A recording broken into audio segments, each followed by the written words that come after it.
It's time for Football at 4 with 97.3 ESPN.com's Andrew DiCecco. My first allegiance is what will be best for the Philadelphia Eagles and our fans for the next 3, 4, 5 years. Powered by the Inside the Birds podcast. Now, live from inside the Matt Black Kia Studios. It's Football at 4. Football at 4 is powered by the Inside the Birds podcast and brought to you by Prop Swap, America's sports betting marketplace. Sell your sports bet and take your profit. Find out how at PropSwap.com. Download the Prop Swap app today. The Inside the Birds guys had their mock draft on Monday, in the latest version.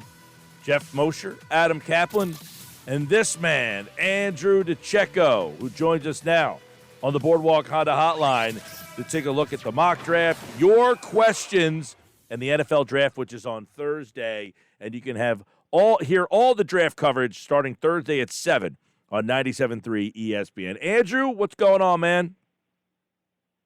Hey, Mike, doing well. Just a couple days out from the draft, so, I mean, a lot going on. We are down to the final hours, I guess you could say, for the NFL draft. And you guys did your mock draft, which we want to get into as well. We have questions from our listeners who want you to answer questions about them. I want to get into a couple quick things. When it comes to the two wide receivers, Devonta Smith and Jalen Waddle, because I guess one or both of those guys could be there at number 12. Something Nick Sirianni said last week kind of sticks out to me, and I should have brought this up earlier as we've been talking, but he mentioned like that X receivers come in all shapes and sizes, and that he's had T.Y. Hilton and his guys.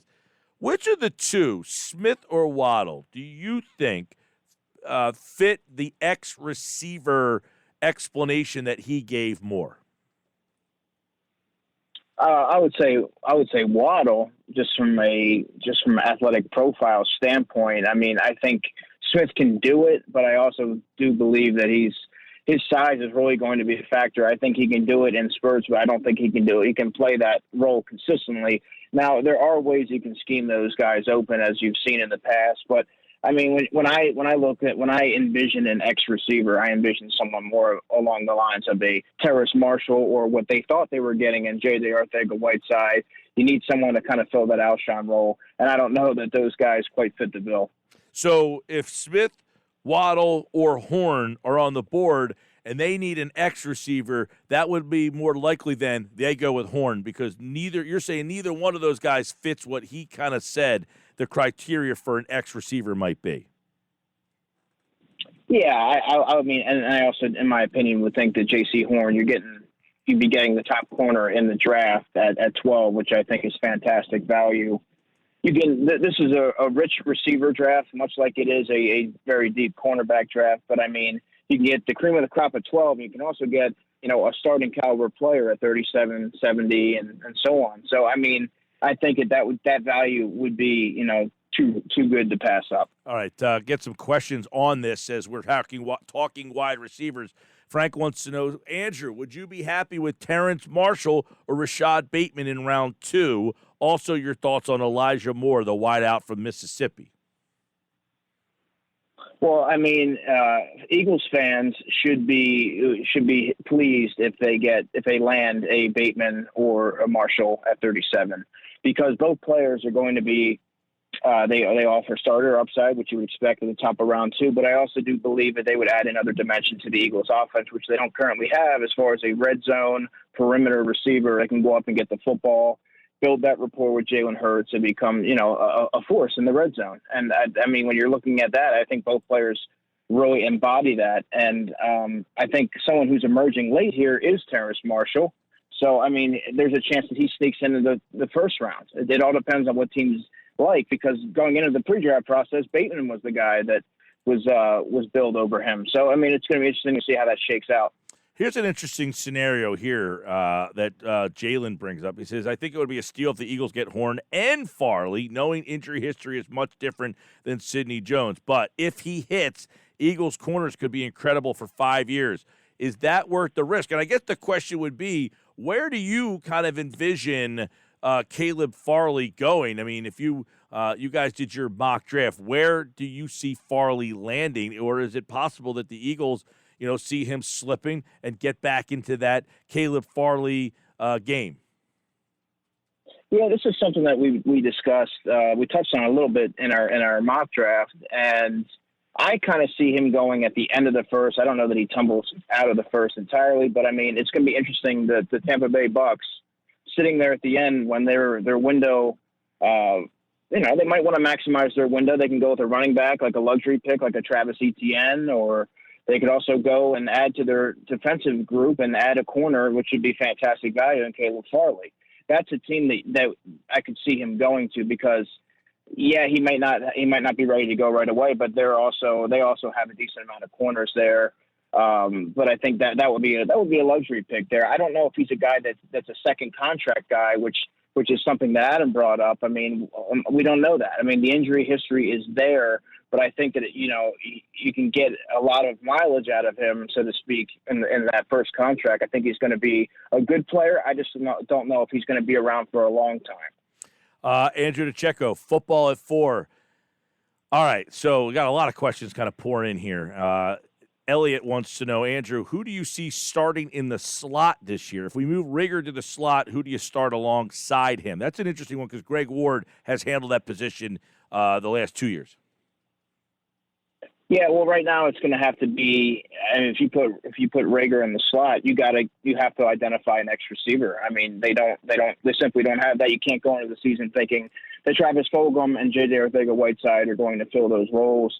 And do I think that Travis Fulgham should be completely written out of the offense? No, not at all. That 4-game sample size, that just doesn't happen by accident. He's an NFL player. I just don't know if he's a starting caliber receiver, so you can't go into the season thinking that. So you have to identify an X receiver. And it's certainly, if Rager moves to the slot, I mean, I don't know what you do with Greg Ward because he can't play on the outside. Yeah, Ward's seemingly a slot guy, and you say Rager, if they move him inside, you're right. I mean, my question for you, Andrew, off of that is, like, do you think that Sirianni can get something from J.J. Arcega-Whiteside? Well, and I mean, like, have you written Arcega-Whiteside off as a bust, or hey, there's a new coach who's got a wide receiver background? Like, is there something in him that Peterson and his staff couldn't get out? I mean, personally, I don't think he can play. I wasn't very high on him coming out of the draft. I didn't think he ran really well. I don't think he was really challenged. So you didn't really get to see what he could do if he was facing a physical corner. He dominated those Pac-12 corners. So I mean, I don't know. I mean, I think that he deserves another look. I mean, they invested a second-round pick. They didn't, but I mean, the Eagles did. And, you have the wide receivers coaching, pedigree there with Sirianni, Patullo, and Aaron Moorhead. So let's see what he can do with this summer with Aaron Moorhead, another year with Aaron Moorhead, and see if you can get something out of him. I just don't see it. Right. Now, he was drafted to replace – he was billed as the replacement to Jeffrey. Has he ever got the chance to fulfill that role, or have they been using him in the wrong – in other words – Nelson Aguilar wasn't awful when he played the slot. He had problems when they moved him all over the place. But in 2017, when he was strictly a slot man, is when he excelled. Could Arcega-Whiteside perform if used in the right manner? He was billed as the replacement for Alshon. Well, I also think he needs to show on the practice field and in the meeting room that he deserves to be out there. There's another layer to this that we're not exactly privy to, and I think that a lot of these limited opportunities that he's getting is, it's taking place on the practice field, and more so what they're not seeing out of him, the details of the route running, just the ability to go up and come up with those contested catches, which that was supposed to be his calling card coming out of Stanford. And when you're getting taken out, you're not even involved in, red zone situations and jump ball situations. You're on the sideline. Well, that's what you were drafted to do. And instead you have guys like Greg Ward that are in on those situations. That's very telling to me. And I mean, maybe they can get something out of him. They can get him to play above the rim, so to speak. But I mean, after 2 seasons, I don't know that I've seen anything that warrants me being encouraged by what I've seen. All right, another question for Andrew. Andrew, if the Eagles trade back, which this gentleman says is starting to feel more likely, who is a player they may draft that no one is talking about? Well, I mean, I think if they trade back, I think someone like a Kwity Paye would certainly be in play here. But I mean, he's been talked about. I'm not necessarily sure. I mean, they could also trade back and get a guy like Greg Newsome, the corner who I actually had mocked going to the Arizona Cardinals at 16. He's going to go anywhere from that 15 to 20 range, I would say, and he'd be a guy that no one's really talking about. But he's in that next tier of corners that he's got that length and size that Nick Sirianni and Jonathan Gannon have experience being around with the Indianapolis Colts. So I mean, he would kind of slot right in there. Yeah, that's an interesting question because everyone's talking about Patrick Surtain, Caleb Farley, and J.C. Horn. Who's the next group of guys? So if they don't take one at 12 or if they trade back, who are some of the other corners? You just mentioned Newsome. Who are some of the other corners that you have your eye on? Greg Newsome, Asante Samuel Jr., Eric Stokes. That's sort of that next tier for me. Tyson Campbell is right there as well. I don't think he's as technically sound as Eric Stokes. They're talking about the other Georgia corner, of course. I do think he has a high upside. So, I mean, those are the guys that are going to, trickle. They kind of file in after the premier guys. All right. If they pass on, they have a first pick, which is 12, second pick, 37. If they wait it to round 3, advisable? For a corner? Yes. I would probably. I mean, there's a little bit of a drop off there in talent. I mean, I think that I would take advantage of the picks that you have and really get this right and not try to. Don't bank on the fact that this is a deep draft class and then you get you get a little too complacent and all of a sudden you miss out on this top end talent. I think that they need to capitalize when they have the opportunity, and they have a golden opportunity in all likelihood at 12 and certainly at 37. Yeah. So you're saying if you want a corner, you need to get one in the first 2 rounds. That's the way to go. Yeah, because in the Eagles situation, they don't have that opportunity to take a guy and let him sit on the sideline. They have holes everywhere, especially at corner. Opposite Darius Slay, the group that they have to work with is abysmal. So you need to get a plug and play guy there and really start to rectify the defensive backfield. Yep. If I said yesterday, I want to get your opinion on this, Andrew. They're at 12. If they were to move up, there has been some talk that the guy they would move up for is Pitts. Is there a guy that you would say, if they're going to move up, this is who it has to be for? I would say Pitts or even a Jamar Chase. Yeah. I think that Jamar Chase can be that good. You heard Jeff Mosher on the Monday podcast. He spoke about Jamar Chase and his upside, and I tend to agree there. I mean, those are those two blue chip players that you're going to move up for. They're going to be difference makers on your offense. They offer big playability and can completely transform that.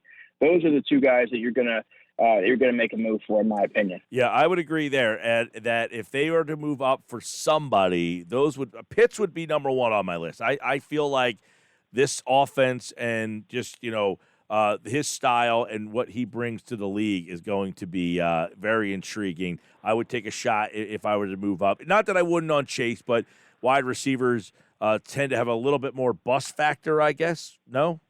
Yeah. And the fact that he's not just a tight end, he's the ultimate weapon, I would say. And you could use him at receiver. You can use him at tight end. You could really do anything you want with him. He's that athletic, and he has that ability to work all 3 levels of the field and create mismatches no matter where he goes. I mean, how do you cover the guy? He's going to be too physical for safeties, too fast for corners, and he's just and too fast for linebackers. I mean, he really is the ultimate weapon. So he's the guy. I agree with you there. He'd be the guy that I would move up for if the Eagles choose to go that route. Yeah. All right. Andrew DiCecco, Football at 4, powered by the Inside the Birds podcast. If you have a question for Andrew, there's a lot of questions that we still haven't gotten to here. Here's one from Jeff. He wants to know Jalen Phillips, thoughts on getting him in that first round. Now, would you say trade back in that situation if Phillips, or would you take him at 12? Yep. He would be another trade back candidate. And when you talk about the pass rushers in this class, this is a great question, by the way. There isn't a bona fide top guy. it all depends on who you like, because I've seen Kwity Paye. I mean, early in the draft process, Gregory Rousseau was considered the top guy, the surefire first one to come off the board. And then there's also Jason Elway from Penn State, who Greg Cosell loves. I really like his athleticism and his bend. And then you got Jalen Phillips, who, had it not been for all these concussions and medical red flags, he's a guy that's going to probably, you can make a case that he would be the first defensive end off the board. But again, can you afford to roll the dice and take a gamble on a player with this kind of with these medical red flags? I don't think you can. I mean, you could trade back for him and everything, but I mean, is he going to be a second contract player? These are what you have to kind of weigh. These are the factors you have to weigh when you're taking this kind of a gamble. All right, this one is from Jeff. He says, Jeff, give me a couple linebackers that you would like to see them target at 37. At 37, I would say Baron Browning. Nick Bolton would be another guy that would fit.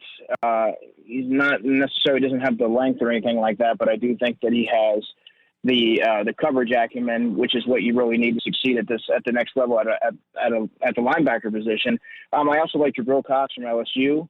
Again, I think 37, as I said on your show last week, I think 37 is a little early for Jabril Cox. He'd be a trade back scenario type of player. He's going to go anywhere from between 37 and 70, right around that 50 range, I would say would be a good spot for him. So those are just a few guys that I think are going to be difference makers right out of the gate. Getting Eric Wilson, does that lessen the necessity for a linebacker in round 2? Or I mean, I know Wilson's just a one-year guy. Alex Singleton is still here. TJ Edwards is still here. But signing Wilson, does that say, you know what, maybe we can get a linebacker in round 3 now? I think that would be a mistake if they think that way. And so I don't necessarily think that impacts it one way or the other, Mike. And the reason being is the Eagles have gotten by with these Band-Aids or free agent signings, whether it was Nigel Bradham, LJ Ford, and now Eric Wilson. I mean, they need to draft. They need to identify a homegrown talent that they can grow with. They thought it was going to be Nathan Gary. They still think it's going to be Davion Taylor. I still have my doubts about that.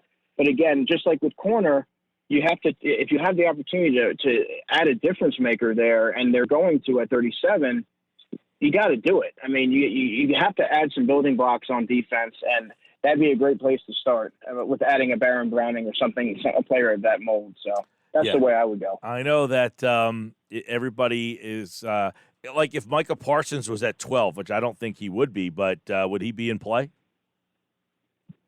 I think that he would have to be. And like you and I talked about, Mike, I think that it's not necessarily fair to say that the Eagles aren't going to value the linebacker position, because that was the previous regime. This is an entirely new thought process, a whole new creative group here that, who knows, Jonathan Gannon may say, hey, look, this is the type of player that I need to run my defense. Yeah. And he's a guy that I think is going to be an all-pro player and a difference maker.